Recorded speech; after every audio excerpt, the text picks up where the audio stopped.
घूर्णन स्पेक्ट्रम में अवशोषण रेखाओं की तीव्रता, that is intensity of lines in rotational spectrum.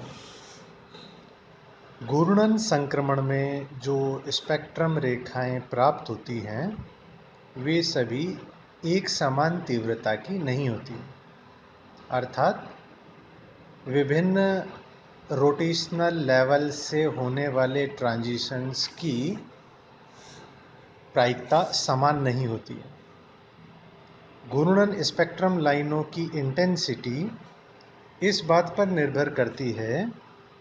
कि उस पर्टिकुलर ऊर्जा स्तर वाले अणुओं का घनत्व अर्थात पॉपुलेशन कितनी है।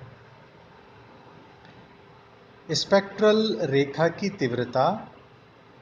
अणुओं की सापेक्ष संख्या जो कि विभिन्न घूर्णन स्तर में जाते हैं उन पर भी निर्भर करती है। जिस प्रकार आबादी घनत्व में पहले कमी होती है, फिर बढ़ोतरी व वापस कमी,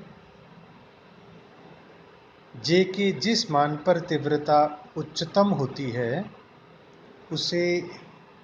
जे मैक्स कहा जाता है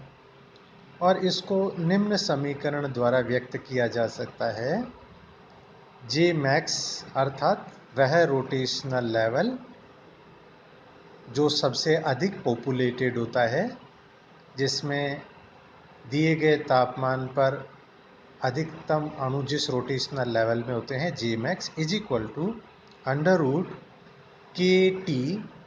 divided by 2BHC minus half, जहाँ K बोल्ट्जमैन कांस्टेंट है, T सैंपल का तापमान केल्विन में है, H प्लैंक कांस्टेंट व C प्रकाश का वेग नियतांक और B सैंपल में स्थित डायटोमिक मॉलिक्यूल्स का रोटेशनल कांस्टेंट सेंटीमीटर इनवर्स में, जिसका मान B is equal to H/8π² के बराबर होता है और I डायटोमिक मॉलिक्यूल का मोमेंट ऑफ इनर्शिया है। प्राप्त होने वाली स्पेक्ट्रम लाइनों की तीव्रता को विभिन्न रोटेशनल लेवल के सापेक्ष आलेखित करने पर इस प्रकार का ग्राफ प्राप्त होता है, जिसमें हम देख सकते हैं कि प्रारंभ में निम्न रोटेशनल लेवल से उत्पन्न होने वाली रेखाओं की तीव्रता कम, फिर जैसे जैसे जे का मान बढ़ता है तो इन रेखाओं की तीव्रता बढ़ती जाती है और एक निश्चित जे जो कि जे मैक्स है उससे उत्पन्न होने वाली रेखाओं की तीव्रता अधिकतम होती है। जे मैक्स से ज़्यादा रोटेशनल लेवल में अणुओं की संख्या क्योंकि घट जाती है, इसलिए इनसे प्राप्त होने वाली अवशोषण रेखाओं की रिलेटिव इंटेंसिटी भी कम होती है।